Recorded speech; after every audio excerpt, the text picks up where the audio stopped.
Well, hello and good morning, Brew Crew. I'm Eric, N1JUR, and it's going to be an interesting morning today. If those that aren't in the Snowmageddon, stream of things, good for you to hear. But yeah, we are rolling into a wonderful weekend, I'm sure, with a boatload of snow, and it's Winter Field Day on top of it. But we're going to address something here real quick. So, I'm Eric, like I said, N1JUR, and I have a co-host, I think, but she's somewhere in warmer climate and gnawing on a turkey leg, waving some magic wands and yelling, Wingardium Leviosa. Yeah, she's in warmer climate, like I said, with Disney. So we're going to let her have this week off for sure, but she will be back with us next week. And so we're going to quell those rumors very early on. No, there weren't layoffs. No, I didn't fire her. It's all good. So hopefully that clears the air here. There'll be no rumors starting. So all good on that, and glad to get that out there before we start to have to generate some headlines here. So good to see folks there in the chat. Rogers, good morning. Sean, K8KZ, good to see all you guys. Thank you again for hanging out with us this morning. And hopefully you guys have refilled your coffees and other libations there, if you're so inclined. And let's kind of get into the show today. So if this is your first time here with, Brew and Activate, we are your park guides. Well, at least today. I'm your mentor and lover of all things POTA. So welcome to another Brew and Activate. As always, we like to get you caught up on a few things before we get into the chunk of today's topic. And we're going to be talking about Coax. So if you are, a ham, Coax is very much an important part of the equation there in getting a good activation out there, because without Coax, well, what do you got? Just a brick and this big stick in the air. So we'll hopefully dispel some of this myths and conversations here. Again, high level stuff, but we'll get more into it in a bit. So as always, if you can't catch us on the live stream every Friday mornings at 10 o'clock Eastern Standard Time, then, you can always catch us up on Team Replay. You can head over and check out your favorite podcast, streaming services, your choice, and look up Brew and Activate. We're out there, and love to hear, your feedback. If you're, so inclined, leave us a review there, just so, we know that you hear us loud and clear, and you guys are enjoying this content. Every week, this is always an ad-free stream, so we like to kind of keep it that way. So we always can use your support. So it's a great thing to be able to help. You can do that through super chats, memberships, and we appreciate everybody who supported us. But if you don't do it that way, you can always head over to our storefront. We are always adding a bunch of different great things to the storefront. I'm working on a tumbler here for the official Brew and Activate coffee mug, or tumbler, I should say. So that's coming out soon. So keep an eye out there. But we've added a few new shirts and a few new cool ideas. So feel free to check those out and wear your Brew and Activate stuff proudly. So looking forward to it. And if you always want to continue this conversation, and we always like to do that. We suggest you head on over to our Discord, and if you need that link there, here it is in the comments here real quick. So you can come join our Discord, come be a part of the Live Framingham Discord. There's a bunch of great channels, obviously, that I'm a part of, and Brew and Activate is just one more over there, channel there. And so come join in on the conversation. It's always lively. And, you know, I think the last topic that we just talked about, I'm working on my POTA t-shirts for Co-Ed Naked. And so those that are part of the N1JUR channel in general know that, you know, Co-Ed Nakeds are what I grew up on, and, you know, like the brand, I always had a bunch of them in my t-shirt drawer. So I am very much kind of make a POTA spin on it. So, you know, go over and comment on that. Let me know what you think. We're going to be adding more to that, and hopefully, you know, we can get that back, and Gen X stand tall. So anyway, all right. And lastly, you know, you can always support the channel here simply just by clicking the subscribe button for both Shannon and I's channel. Shannon needs to kind of get the bump up. I mean, a lot of the YLs are starting to take off. It's really cool to see a lot more YouTube YLs out there making, you know, waves in the YouTube space there on ham radio. So go on, head over and support Shannon there. If you haven't already, make sure you like and subscribe. And she is obviously live streaming this too as well, so make sure you're over there. Although I don't know if she's actually on her channel at the moment. She might be standing in some line at Disney. I don't know what she's doing at 10 o'clock. Maybe she's got to dress up like a princess. Who knows? We'll see. All good either way. All right, and let's dive into our POTA Minute today. I mean, we're kind of flying through the script here. Usually I kind of live a little... Actually, we'll take a little break here. I saw a few folks pop in there. Rabbit Ham, good to see you this morning. Awesome to see everybody here. It's always great to see the support, and definitely, please, you know, feel free to say hi. We'll make sure we give you a mention there. That's because I'm doing double duty here. Shannon does all of the great media stuff and keeps us humming along. So I apologize if I miss you there, but I want to make sure that, you know, we know that you're there, and, you know, things will be back on track next week. So with that, let's head over to our favorite segment, or at least Shannon's.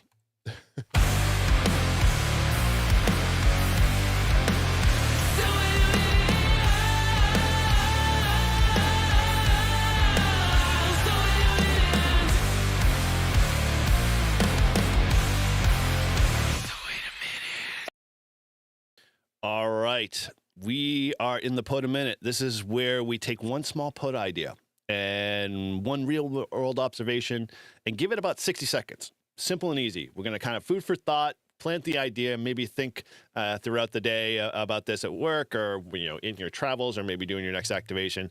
We're not here to settle anything. I'm just kind of get you thinking. So again, there's no right answer, no rule book.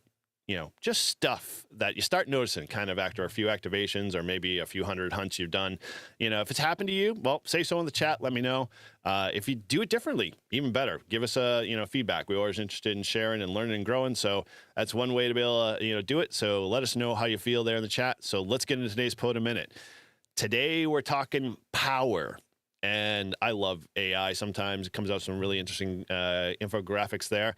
Power, I'm going to talk about as a tool. Like, I know a lot of us talk about, it's like, oh, you know, if you're looking at radios, the 20-watt radio or 100-watt radio, everyone always goes to 100-watt radio because more power is always better, right? Well, it's not a requirement. Even though we are in the downturn of the solar cycle 25, power is not everything. Sometimes turning the power down actually improves pileups.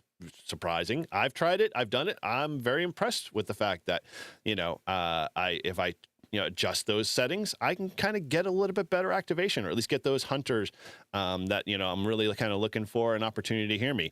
It actually improves some of the pileups. It improves flow and definitely audio quality. I mean, obviously, if your signal, and we already did an episode before on this, if your signal or your audio is very overdriven, modulated, then throwing more power behind it is going to make it even worse. So think in those senses that, maybe turn the power down, using just enough to be just efficient. Both helps your radio, but at the same time also maybe helps that activation. Clean, efficient, and polite. I know that last one's really, really tough a lot. These days, people tend to cut lines a lot and, feel like they are, the only man or woman on the band. So it's not about watts. It's not about control. You know, and if you're already getting the contacts rolling in, then you might be already winning. Simple as that. So that's the POTA Minute. Stick that one in your hat. Think about it. Let me know what you think in the comments there. Am I right? Am I, you know, am I off base? Either way. All right. Let's go back to our main view here. Good to see you there, Sean, W1SAB's in there this morning, and James Ski OB668. Yeah, in Oklahoma, not participating. Yeah, Winter Field Day is going to be interesting. I actually have a good segment here. Kind of two things just kind of here that I wanted to bring people's attention. If you haven't, you can always head over to my channel or head over to Live Free and Ham. This evening, we have our monthly happy hour with the Northeast Ham Radio crew. That's myself, Mike, Tortoise Overland, Grouch, N3VAN Radio, Todd. I mean, there's a list of Marvin. I mean, I'm forgetting people, and I apologize. Shannon's would be normally on it if she wasn't busy playing Disney. The one thing, you know, that we're all, you know, there, we all hang out. We don't all stream to one channel. We all stream to everybody's channel. The idea is we're going to be talking about Winter Field Day. It's going to be interesting, to say the least, because if those are in the New England area like myself, you know, we're going to get a huge cold spell. You know, it's already starting today. It's going to be really bad by Saturday, and it's going to be like in the negative numbers. And our club is doing Winter Field Day, at least my own personal club. We had, after, you know, lengths with the station captains and the EB board, said, okay, well, we're not going to stop the diehards. They're going to be the ones heating the tents. They're going to be the ones out there. So they are going to be setting up. They're going to be operating. And so, you know, it's going to be cold. I'm a wuss, you know. I like, if anybody knows me, I like warmth and comfort. I'll take a 100-degree summer day over, you know, negative 20 anytime. So the one thing in my mind is, you know, more power to you. I'll help support you, but I'm going to be doing it from the comfort of my own home. But those that might be, you know, in the snowmageddon, you're probably better off staying safe and operating from your own home if your antennas can survive, and you can, you know, get out there and make contacts as your own home station. Which, it's funny because I know Winter Field Day's spirit is about emergency communications and getting out and being outdoors. Old man Winter decided to say, here, hold my beer, hold my coffee. We're going to do something different. Let's see if you can actually adapt. It's going to be tough. I don't know. What's folks say there in the chat? Good to see you there, Ted. Good morning. Moonman, good morning. Ed as well. Yeah, there you go, Chris. Good to see you this morning. What's everyone's field day plans? Anybody actually going to brave the elements and get out there? Maybe check out maybe with their clubs Winter Field Day, or is the consensus everybody's working from home? So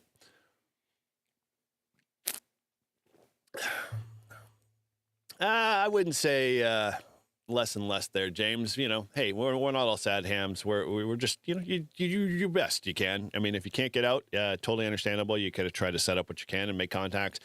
I might operate from my shack. I have to head out to visit my dad in the Cape on Saturday, so I might do it from the road.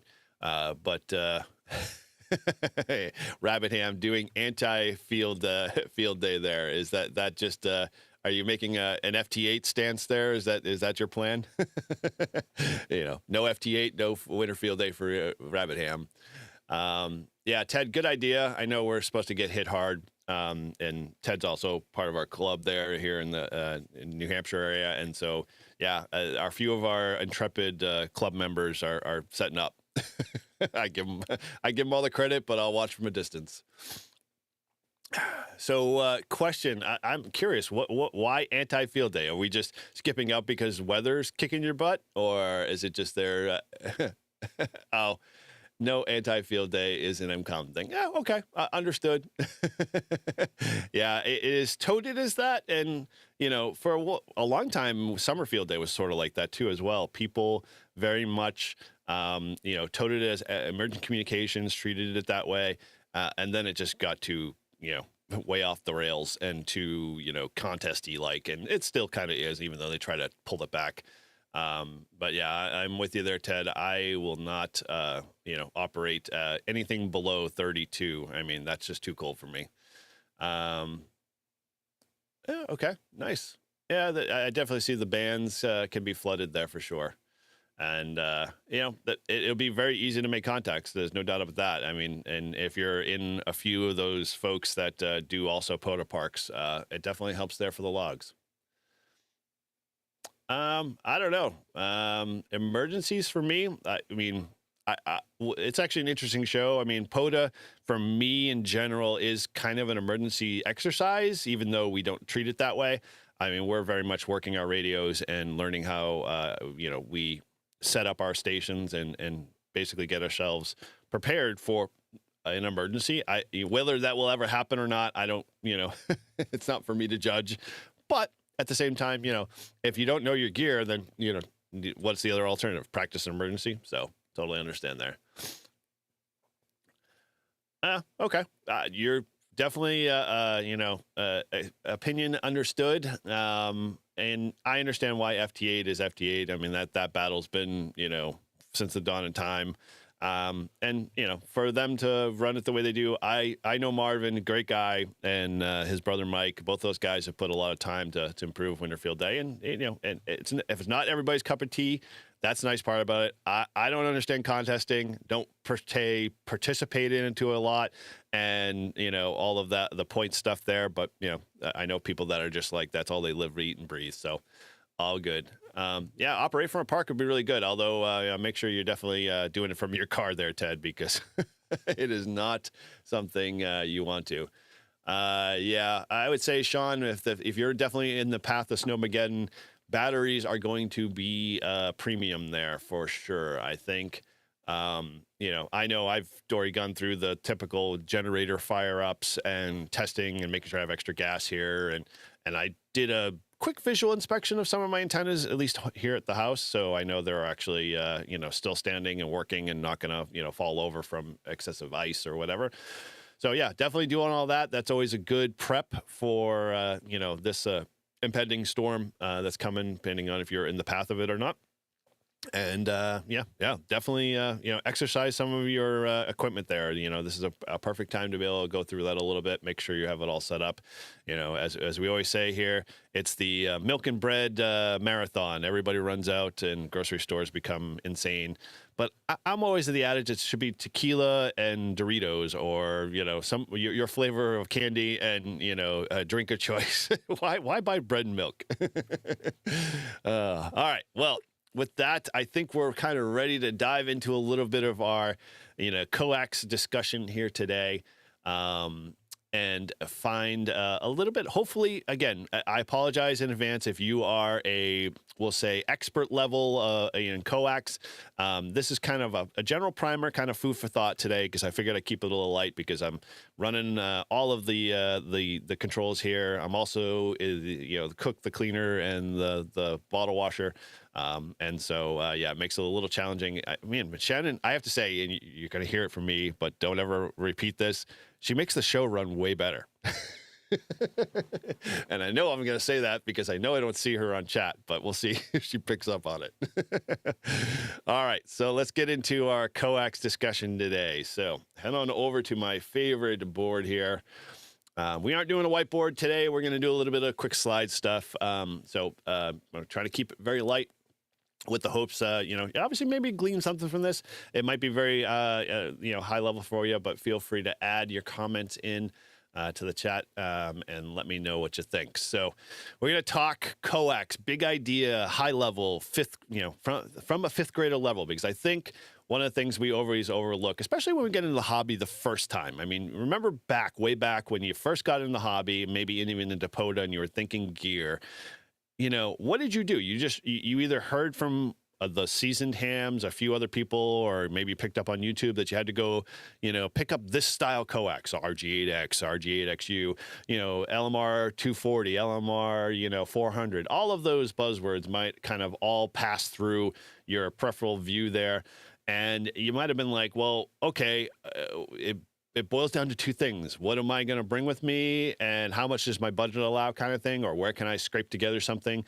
Or maybe you're just so ham ingenuity, kind of, I can do it myself better. You grab the RG58 that might have been over in the corner of your shack for a long time on an old spool that you picked up from a yard sale or something like that, and you're like, oh, I'm going to use that. Well, we're going to kind of talk a little bit around that, hopefully give you a little bit of better insight with some really, I think, good elements. And I have to thank AI for some of this stuff, because they, I would have spent days and months putting a lot of these infographics together. But, based off of, I came up with, I think it kind of visually explains what we're trying to attempt here. And again, my apologies, but we're on that fifth grader level. So let's get into the slides here. So the first one, obviously, as we mentioned here, this is just basically, we're talking about pipes. And when I talk about the internet, because my background here is in IT, so when I have to explain to someone who's not in IT, a lot of times you have to come up with some good visuals. Well, in IT, when we talk about how data transfers between two machines and how the internet, sends your web page of something supersweet.com into translates that into a web page, well, there are pipes there are connection points, and there are, many layers that your information travels. So, we aren't so lucky in the ham radio world to have a wireless connection between our radio and antenna. And if someone's developing that, I'd be curious to kind of test it, because that for me is just mind-boggling to go RF wireless to an RF transmitter on antenna wireless, then go wireless again. I mean, it's like putting two horses and no cart together. I don't know. It just doesn't make too much sense, but it'd be an interesting kind of thing to play around with. But we very much, in ham radio, coax is synonymous as the words CW and sideband. I mean, you have to have it in order to be able to play. So, what better to kind of talk about it a little bit, whatever it is. And I think the really simple analogy is kind of you have a radio that makes a signal. Coax is the connection between you and your antenna. You can't have it if it's broken or disconnected in some form or fashion. What do you have? Well, a big giant dummy load on one end and a big stick in the air that's doing nothing but, look anonymous or whatnot. So, very much a lot of us need to think in the lines that a good coax is the good pipe. It leaks less. If you have poor coax, well, you're going to leak more. And we'll talk a little bit more what that leak is about and why, and how important it kind of plays in it. But the bottom line is if you've only got one type of coax with you and that's all you have, and the nearest ham radio store is, days away, and you can't ship anything, within 24 hours, well, you got to use what you have, and any pipe still moves, that water. So that's kind of the basis here. And so, I know it's very high level, and you're probably like, well, what the hell are you talking about? Well, let's kind of dive in a little bit here, a little bit more. And so, if we talk about coax and talk about it in the garden hose, and you probably heard a few, maybe resources, ARLs put stuff out, people have talked around this, if we think in terms of the garden hose, it kind of makes sense. So RF's your water, your radio's pumping your signal into and over and through that cable.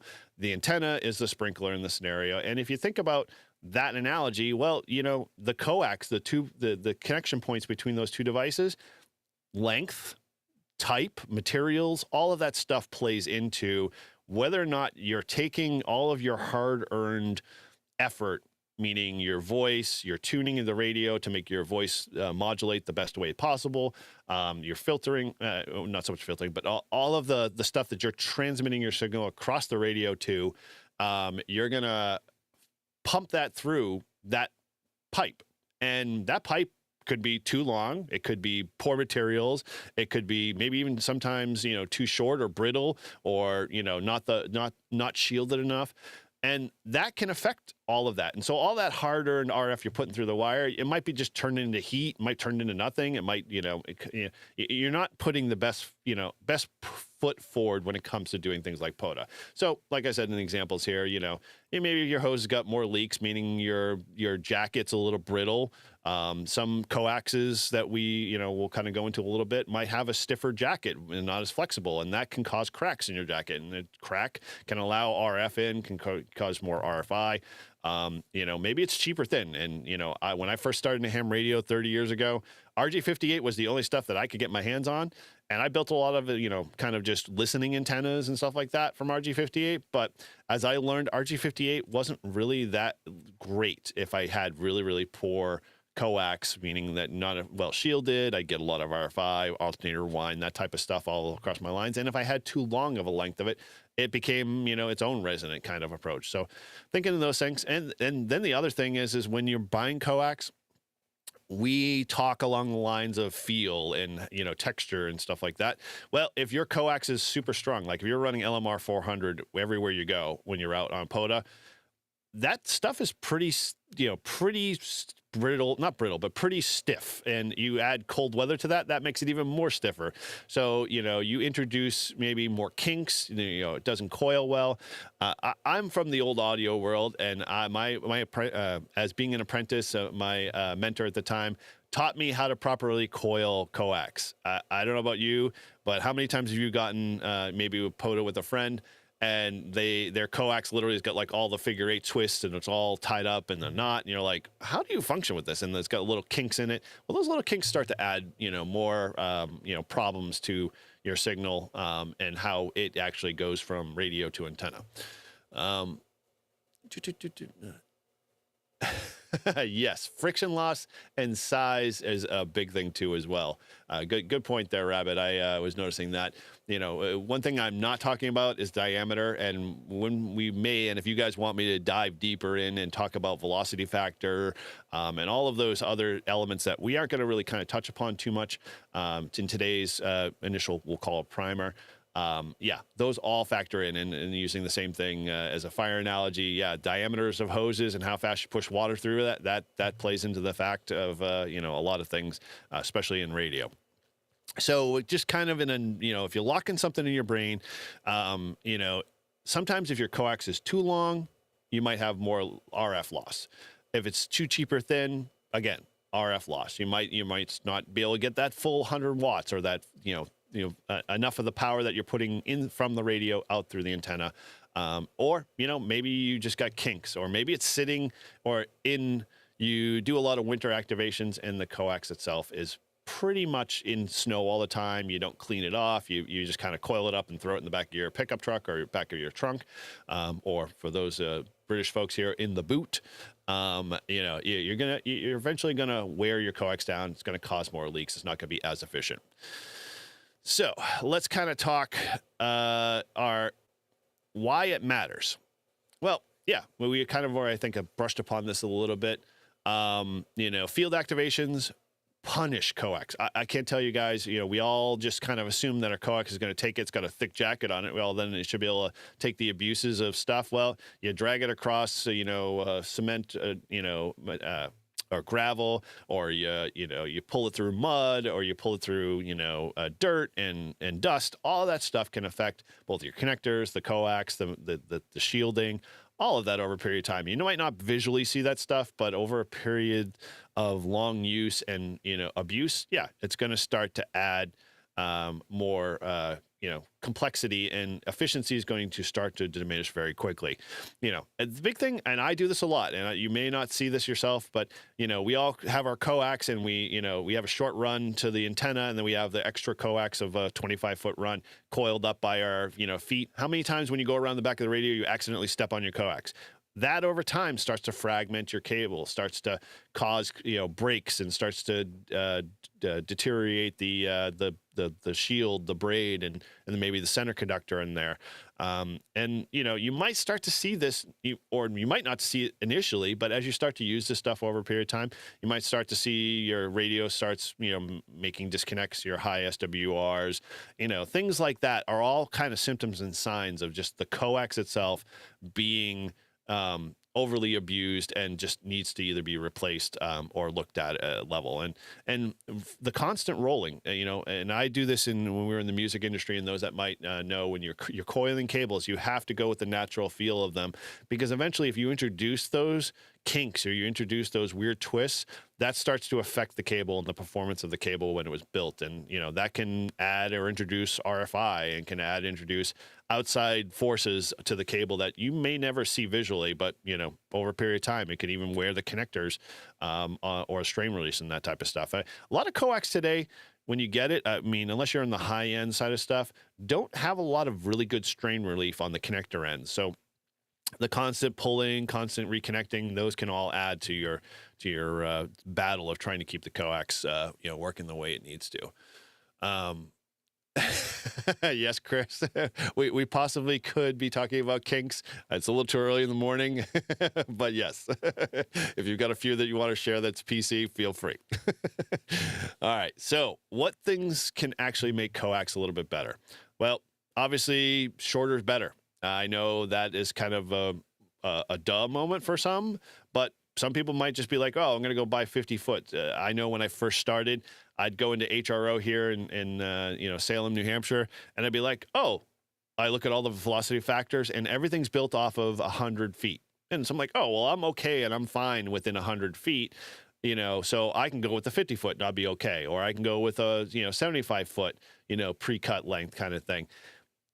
Yeah, you could, but think in the terms of like, the performance of the cable has to push a lot more of that RF through. And over a longer cable, you could probably shorten yourself up. 25 foot's a really, really good length. I have most of my bags set up that way.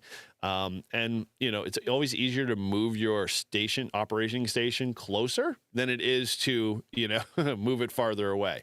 So kind of thinking those things, and then, the over thing, 25 foot, always beats 50 foot, and 50 foot always, and once you get past 50 foot in my mind, you start to introduce, some losses, and you're just kind of, adding more bulk to your kit. Like why pack more, especially with coax, even if your POTA activations are literally 10 feet away from your vehicle or 20 feet away from your vehicle at a park, lighter coax, smaller lengths of coax are going to go a lot longer, and definitely give you the benefit of the doubt.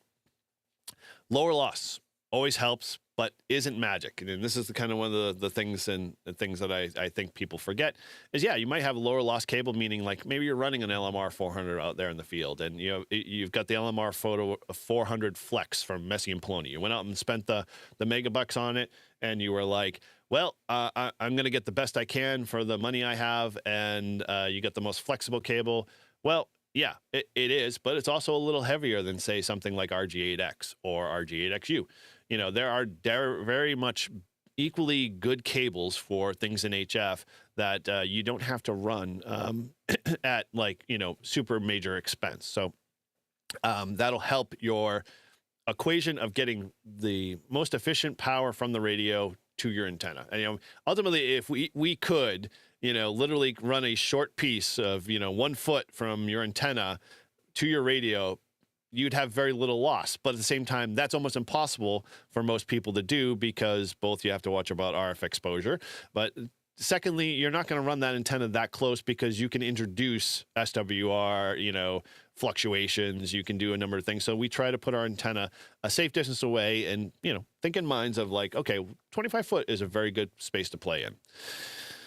And then the last one, a working cable. Again, I go back to this, but, it's what you got, run what you brung, as they kind of, say in a lot of, sports, is a working cable beats a perfect one left at home. So if all you have is an RG58 cable in the back of your car and, you don't want the activation to go to waste, well, yeah, feel free to use that. It's okay. You're not going to do damage. You're just not going to get the efficiency that you expect out of your LMR 400 or RG8X you brought with you. And Ed says, take a 30, 50, and 75 foot. Wow. Okay. So that's a lot of coax for sure. So I know for me, like the only time I usually pack that much coax is when I'm going to like a winter field day or a summer field day, or our POTA, 24-hour POTA. We were packing different lengths for different purposes. But yeah, if you can definitely keep those, weight down, because that is a lot of coax to carry with you, depending on what style it is. Yeah, if it works for you, definitely do it. And that's the other thing too, is we aren't going to we're touching more along the lines HF, and James kind of said this. HF, definitely you can kind of get away with, you have a lot more wiggle room, but once you start running VHF and UHF modes, yeah, you really have to, the power efficiency, the type of cable, and the antenna setups are all going to play in hard because of the frequency of the band that you're operating on, and the VHF UHF requires you can. I've seen it done. I've actually been. I've been at events where people just use RG58 for VHF UHF. not the best stuff, but in essence, it's back to, rule number 3, a working cable beats something that you left at home. You're not going to get all of that power, that 50 watts you're putting down the wire, because the cable is just so inefficient. So, and not built for being able to get that power down that pipe quick enough. All right. So here's a kind of little, common coax types that we kind of touched on. So maybe you're new here. I don't know. I know obviously a few folks are regulars here. So if I'm kind of just beating a dead horse, my apologies. I'm going to kind of fly through this pretty quickly. The ones I usually know and know well, the RG58, RG8X, 240, and 400. 316 kind of falls into that too as well. That's that super thin stuff that you see a lot. But the 316, you really have to have short lengths of it to actually like get any good efficiency out of it. Anything longer than that, and it's just kind of like an open-ended, leaky fire hose. It just becomes less efficient. But it's super thin and super small and super ultra light. So if you're running small QRP kind of setup, you're going to have something like that in your bag more than something like 240 or 400. RG58 is the basis of kind of everything. It's a skinny hose, works fine for short runs. If you can get away with a small, like 10 or 15 foot section, you might be all right with that. And that might perfectly work for your kit. Pretty light. RG8X, definitely step up. A lot of folks in the chat has said that's what they use. I have a lot of RG8X in my bag too as well. It's a little strong. It's still skinny in the sense of the diameter of it. It's a little bit more flexible in certain materials that you can get made with it. And they vary across the board. So manufacturers, connector types, all of that type of stuff. Most of that stuff you're either going to find on BNC or you're going to find on PL259 style connectors. So yeah, it tends to be the go-to for a lot of POTA activations, and people just recommend it. I do as well. If you want to step up to that and you're playing in those VHF, UHF modes, 100% go 240, 400. Nice upgrade for 240. I think it's not you don't get priced out of the market fast when you buy 240, so you don't have to worry about like spending a fortune. And you can find some manufacturers like ABR and Messi and Poloni that have equivalents, if not the same stuff, that are pretty well priced and definitely a good cable. And it's a good balance between that and 8X. I carried when I first started. I started with 240. I found that it just got a little heavier in my bags, and especially my antenna bags, because of the length and how I stored it. I didn't feel I was compressing it too much, so I stepped back down to 8X, and it suits the bag well and works well. 400. I run 400 at home here in the shack. I've got like 3 runs out to the back woods there, and that stuff is heavy. That stuff is strong. That stuff is efficient. But it's not something I'm taking to a POTA every week when I go out and activate. It very much provides you this reliability, both for VHF and UHF, and all the lower bands too as well. You will get efficiency out of it. There are a few manufacturers that play the game on connection types and coax, shielding and braiding and double braiding and insulating, properties between the center conductor and so forth and so on. And again, just as a little note, if you guys want to, me to dive into some of those things and bring on a few folks that, can talk that stuff, we can go really, really nerdy on that and really get into some of the details. Again, really high level primer here and kind of getting you thinking a little bit more, and how you have your stuff set up. The biggest thing out of all of that is that if your coax weighs more than your radio, yeah, you and we need to talk here a little bit, because you shouldn't be bringing something like a 1-inch hardline with you. I know that's a super efficient and you're going to put the most power through it. There are only very few small occasions that you'd want to bring hardline with you, but it's not out on a POTA activation. And if you are, let's have a discussion and see what we can do to lighten the load a little bit. All right, so let's get into our myths of some of the coax here real quick. These are just very high-level ones that I found that most people are talking about in Reddit and other places when we're talking about coax. Obviously, this is myth number 1. You need the best coax or your POTA won't work. 100% false. You, like I mentioned before, you don't have to have anything except the coax that you have with you. That will be efficient enough to get you out in the field, have fun, and make contacts. Once you kind of get through what I call the honeymoon stage, then you're going to be in a better place to decide, hey, I'm going to invest a little bit more in this area. Because a lot of times, think about this. You're a POTA activator and you're using what you have. You have maybe a 706 Mark II-G, and you bought yourself a G5 RV that you put up out in the parks. Perfect setup. Works perfectly fine for most hunters out there. Gets them out there. They start using it and they're happy. They're making contacts. They're having fun. Yes, 7/8 hardline would be very hard to be able to maneuver around on a Super Duty. But the one thing that you're going to want to think about is that,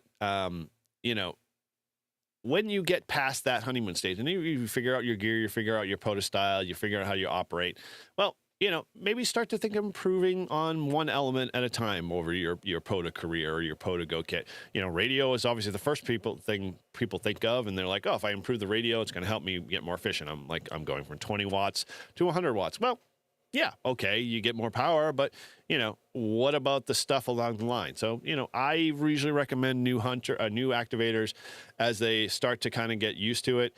The first thing that they do is you get better coax. What are you using? How can you improve upon it? And if you haven't already started at the buy once, cry once kind of philosophy, where coax is, you bought the best you possibly could afford, just short of buying 7/8 hardline or whatever it is, then yeah, then you've already done yourself good at that point. Just work on the maintenance of making sure that pipe there is 100% working efficiently for you. So when you do upgrade the radio or you do change the antenna, you're getting the best possible scenario, and perfect storm for you when you go out and activate. So again, it's false because people activate with random wires. They use compromised antennas. They might be using QRP power. It really doesn't matter because the antenna is going to be more important than the coax in that configuration. Prove me wrong. I would say, if you have a really, really good antenna or you bought the best antenna money can buy and you have a radio and you're running RG58, totally fine. Go ahead, learn how to perform or tune your antenna to the best scenario possible to get the best efficiency out of that antenna, and adjust your radio as needed, and then work the coax a little later. Because for what it's worth, HF is very forgiving in the nature of how it gets RF down the wire and where it goes. And so yeah, there are a lot of other factors, but myth number one, yeah, definitely you do not need the best coax when you do POTA. Myth number two, LMR 400 will make me louder. No, it's mostly false. Now, here's the thing is that, again, for those folks that do the buy once, cry once kind of approach, well, yeah, if you can afford 400 and you don't mind lugging 400 around with you, and maybe it's the flexible, variety of it, and it's not as the original stiff version that we see that most people use in their home shacks, it's not going to make you louder. You got to remember RF is, we'll say, independent of your signal getting out, because you have other variables that you have to factor in. And back to myth one, where I was saying, yeah, your antenna is really more efficient. If you've got really good coax, it doesn't really matter what you put down for the signal if your antenna is not super efficient for the band you're operating in. And we talked a lot about that when we talked about resonance in previous shows. So if you want to go back to the previous episodes, you can check those out. Those are about 2 weeks ago, I think, we talked about resonance and talked about antennas and having the best efficiency and learning how to tune those things, because that'll definitely help. But where it's mostly false is that, obviously short runs will help with better coax. The difference is really not super noticeable. It's not like you're going to see like an S3 to S8 jump. You might see a little bit of a, S3 to S4, kind of things. And the really only way it's going to help you give the best bang for the buck is, again, VHF, UHF. We all know that, we talk to VHF, UHF folks that are out there activating and doing, the VHF, UHF contest. They are running that type of coax because they know the efficiency. They got to get the power out there. They got to make the best signal. But they've optimized all of the other components in that chain to be able to make it the best efficient process. Yeah, I would say, James, yeah, you're right. 100% POTA does not need to be like your home station. Again, your home station is very much you set it up once and you barely make changes along the line. You might improve the radio and you might improve the antenna, but the coax, pretty much is going to be set and forget, because you didn't want to have to rip it out of the wall later, because you want to upgrade to whatever. You're going to change the line farther down. Like maybe you're running 400 up a tower or up a, tree, and you want to go and put in a tower, you're going to put some 7/8 hard line in, or, half inch or whatever be the case. And so you're going to use those points to be able to get your, efficiency better. Or you're going to do even some of the, the crazier stuff is like, oh, I'm going to put the amplifier at the base of the antenna kind of thing. And, they'll improve all of those things along the way. But very different. You're not going to do a lot of that same stuff when you're out doing POTA, because POTA is really a portable kind of style of operating, and it has its own, kind of unique, situation to kind of deal with when you're in it. All right, let's just kind of poke around here. So hopefully I haven't seen a lot of folks fall asleep here. Good to see you in there, TJ. And Tortoise, good morning, sir. Good to see you there, bud. Yes, and yeah, well, maybe he does. He is a firefighter, so that would make sense. All right, so the last myth here of our kind of 3 myth things is myth number 3 is using cheap coax is pointless. Well, no, not really. I mean, it's coax. It still makes contacts. It still activates parks. The only problem is cheap coax is if it's bad, it's got water inside the coax itself. It's got bad connectors on it. It could be the brand and type of coax. Like, I mean, there are some factors that you can get RG58 that's 75 ohm instead of 50 ohm, and that makes a big difference with your radio. And so you have to do some magic there to make that happen. All of those other factors can make it worse. But in essence, if you got the right cable and you got it, the right fit for your radio, you just kind of have to pay attention to that coax more than you would with something that's a little bit more efficient, a little bit more, a little bit more money, but at the same time, you don't have to break the bank to buy better and more efficient coax. There's a nice middle ground a lot of times. So think in those terms. How much work do you want to do on the back end versus how much do you want to play POTA? All right. So bottom line is that, we really want to make sure that the condition of that coax is better than, say, the brand, because a lot of, as you might see as you shop around for coax out there, the Messi and Polonies, the ABRs, the Times Micro, all of those guys out there, all of them have their own variety. All of them kind of follow a little variance of like how they construct them and what the materials that they use. You do have to understand, material properties and how they interact with the cable, whether the braid is pure copper over tin copper, it kind of really just goes, sometimes it makes your head spin as you're going through it. But, it's also good information to kind of learn, because if you understand how your coax behaves, then these other things, when we talk about water inside the shield and, broken shields, water inside the coax, that type of stuff is all going to, basically impact the functionality and use of the cable there. Pilot coax. Interesting. Okay. All right. So let's talk about POTA Smart coax choices. This I kind of alluded to, and I'm going to just kind of fly over this pretty quickly because I think, everyone kind of gleaned that earlier. Shorter coax is always better than longer coax. 25 foot, and I saw a lot of folks in the comments, RG8X. Can't go wrong with it. Very, not super expensive. You won't break the bank in buying it. 25 foot is a nice little sweet spot if you can find it. And here's a little tip. When you go in, if you have the luxury of going into like a Gigaparts or a ham radio outlet, or maybe your coax, dealer, there's basically a cable company in your local area you can buy and procure stuff from.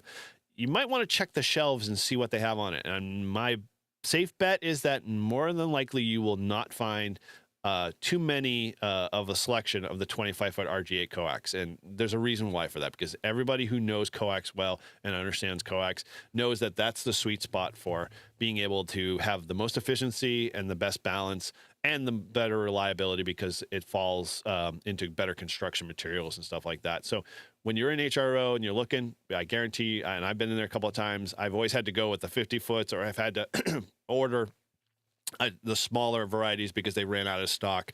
And so it's one of those things you're going to want to, really kind of think about when you're, going through the process. But the connectors, we all forget about connectors. And I should have grabbed my Messi and Poloni connectors because I love them.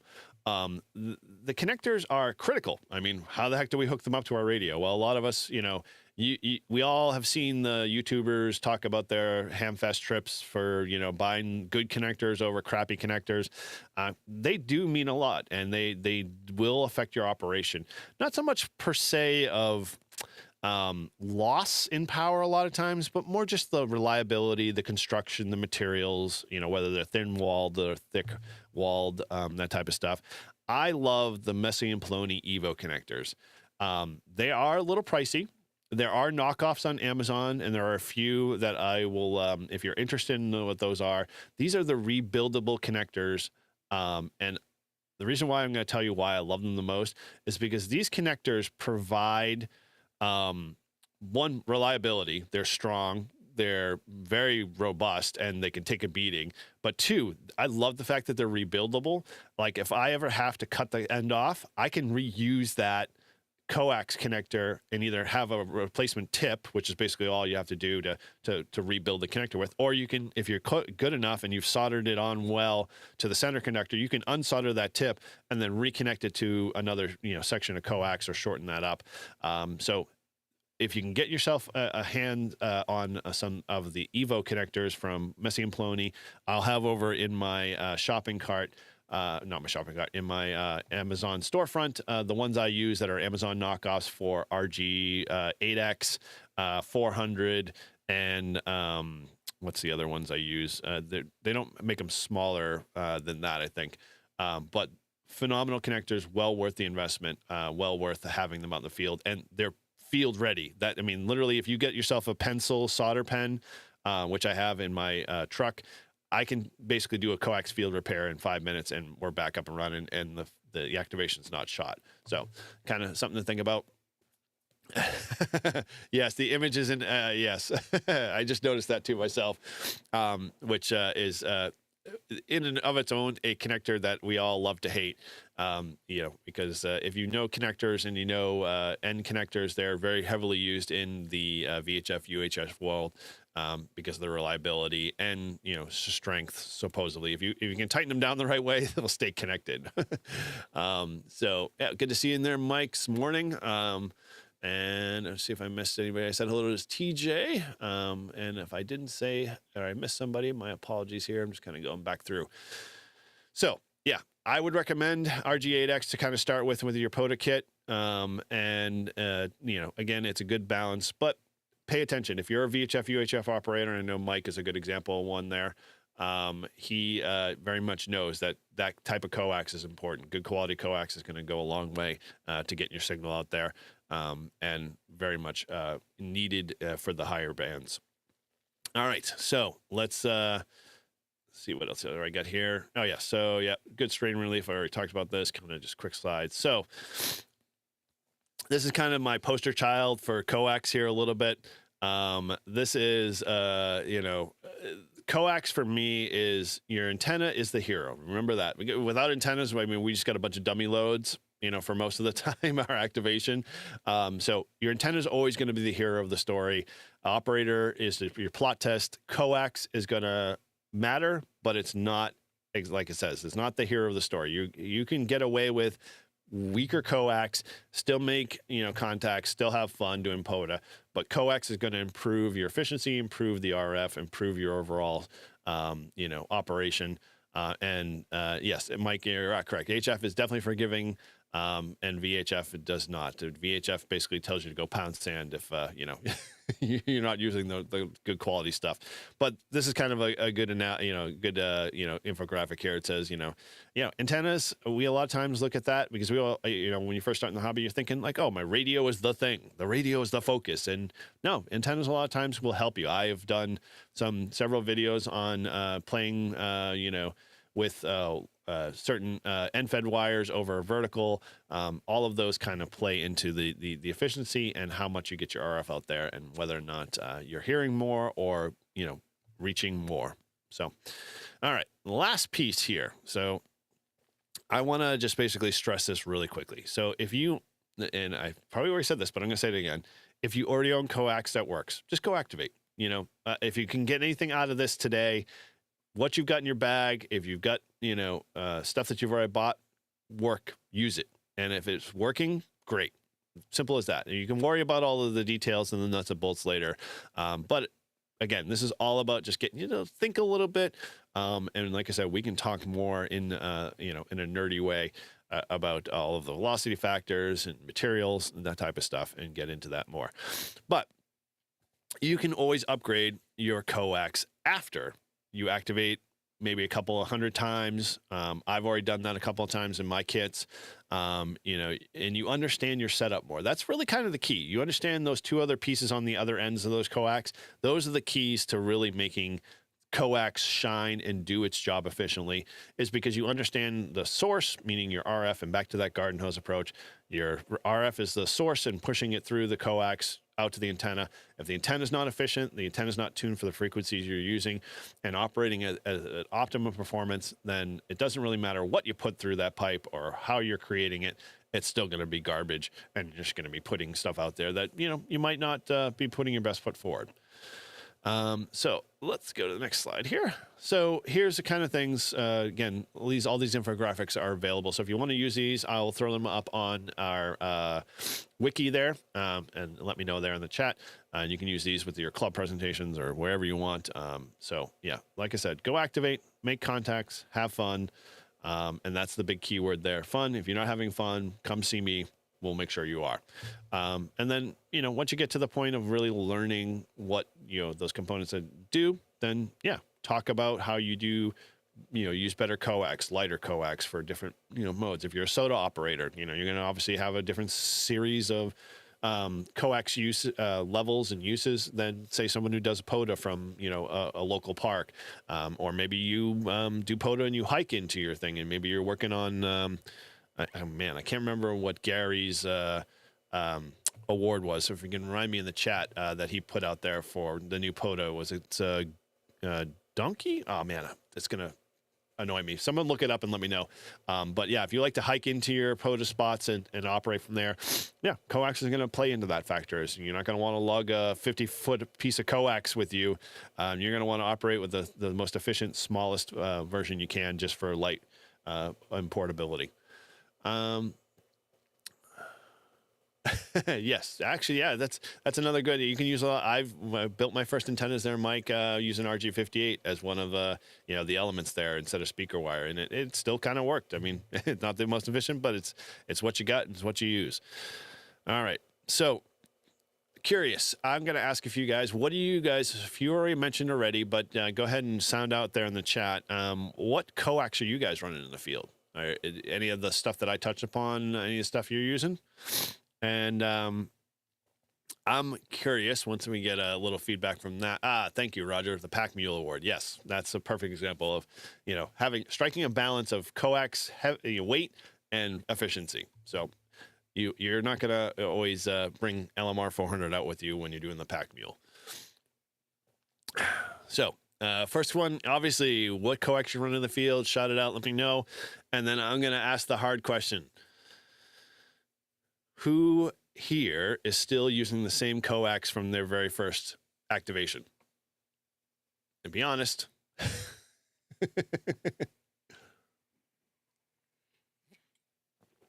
I will have to say that I don't replace my coax often enough. But if I go back through my bags, I would be ashamed to share with you how probably at least two of my antenna bags that have coax in them probably need to be replaced, and they're a little bit long overdue. I don't spend a lot or enough time making sure the maintenance on that coax is done and everything's all good. Okay, ABR, nice. And 174, really good stuff. I like those FME connectors. ABR did a really good job with those in making them modular. I thought that was a really cool way to, basically optimize coax in a way that, you can use for multiple formats. Okay. TJ is saying RG8X. Okay. It's really active. Okay. Well, it's totally fine. You're still young. You're still, getting your POTA muscle underneath you. So no problems there, man. And yeah, as long as you're keeping good care, you're cleaning coax down, you're checking it often, it is very much the PSA that I'll say that, if you haven't, taken time to check your coax, now is the time to do that, before you get back out there and start doing more activations. Because when I was doing a lot of traveling for my job, I would very much, throw my bag in the back, not even think about it, and then bring it on home. And the only thing that would really get TLC and love and care is batteries, because I knew if I didn't charge them up, that I'd be doomed for the next one. Okay, Mike's RG316, nice job for QRP. Good choice there. Good light, good coax for that type of operation. The 400. Okay, 902. Yeah, definitely needed for that, for higher band, and for sure. Amazon. Okay. Yeah. I mean, there are some really good suggestions and recommendations on Amazon. Amazon can be hit or miss, as we all know. I mean, sometimes, things can be harder to find versus, say, going to some of the more reputable sites like Gigaparts and DX Engineering and Ham Radio Outlet. But you can definitely find some good deals if you know exactly what you're looking at. And so, buy what you can afford the first time, try it out, learn your radios, learn your antennas, and then, go back and upgrade your coax. And, just make a mental note that you should do that as you start to do your POTA activations here. We could do that. Like I said, I alluded to earlier, we could talk about connectors and ends.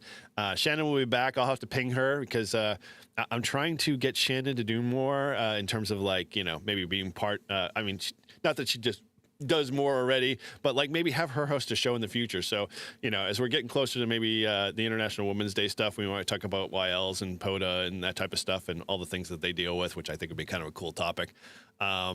But yeah, connector ends, that's a really good idea for sure. I think I didn't bring one with me as an example, but we can definitely get into more of, those if people are interested in talking more around that.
There we go. That was weird.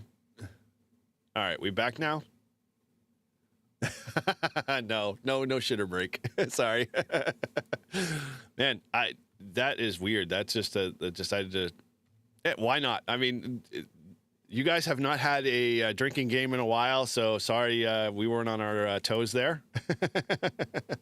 Yes, Cinna Hunter. Yes, it got some QRM for sure. Yeah, that's what I get for using RG 174 mic, when I try to, stay connected to the internet. Excellent. So, yeah. And then, one last little quick question. I'm always curious to see, if you were operating at 1 watt. So say for those that aren't on one, QRP or kind of style, put yourself in the mindset of QRP. Would you carry a lighter coax, or would you just do, when you were operating at 1 watt?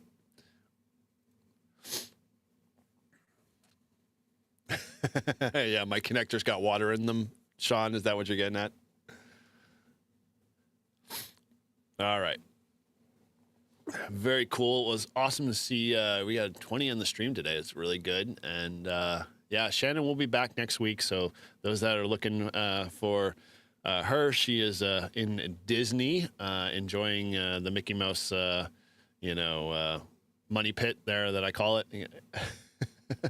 240. Okay, good at coax there for that. Yeah, coax is definitely, I think, important at QRP levels. You can kind of get away with it a little bit because when you operate QRP, you're operating smaller form factor, so maybe you can run a shorter distances to get better efficiency out of it. So, maybe 10-foot lengths aren't a bad idea, or 15-foot, and still be able to get that 1 watt efficiently down the wire. But again, radio tuning is always a good thing too, as well, especially if you're running that lowest power, getting the most efficiency out of, if you're operating voice or out of your digital signal for CW or whatnot. So all good. Good idea, Mike. Yeah, I've seen a lot of those videos. Yeah, definitely a good option for sure. Yeah, definitely a good suggestion there. RG8X, if you got plenty of it, TJ, then might as well use it all.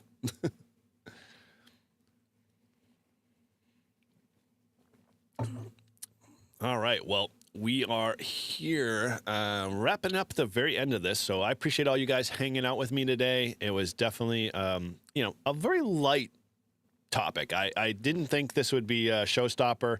Probably won't be on the top 10 list for a lot of folks here, but if you're still dicking around with coax and still trying to figure all this stuff out along the way, hopefully this will give you a little, direction to kind of fall into. But if folks are interested and you want to, see more on the connectors and talking about coax velocity and all the nerdiness around that, yeah, we can do a future episode on that. And really get into all of those cool little things, maybe some of the tools that you crimp for coax, as I've got a set that I always love and use heavily. I am very much I don't like to spend a lot of times with just a pair of scissors and my cheap ass soldering iron. I want to get it done and get it done fast, and then get on the road. So I'm very much all about those cool little tools and things to make coax assembly quick. Okay. Yeah, we can definitely talk more on that, James, for sure. So we'll add that to the list there. So, all right. Well, last kind of thing here. Just if you get anything out of this, and maybe you just tuned in a little late, coax does matter. It's not the hero of that story. So back to that infographic. Your antenna is the hero. So that's why all of us ham YouTubers do antenna reviews, because there's not one antenna that solves all problems, and there's not one antenna that's more efficient than others. They all have a different need and different purpose, and that is a whole ball of wax that I, being a 30-year ham, still haven't gotten my head around fully. And I learned from smarter folks like Mike into MAK and others that know antennas well.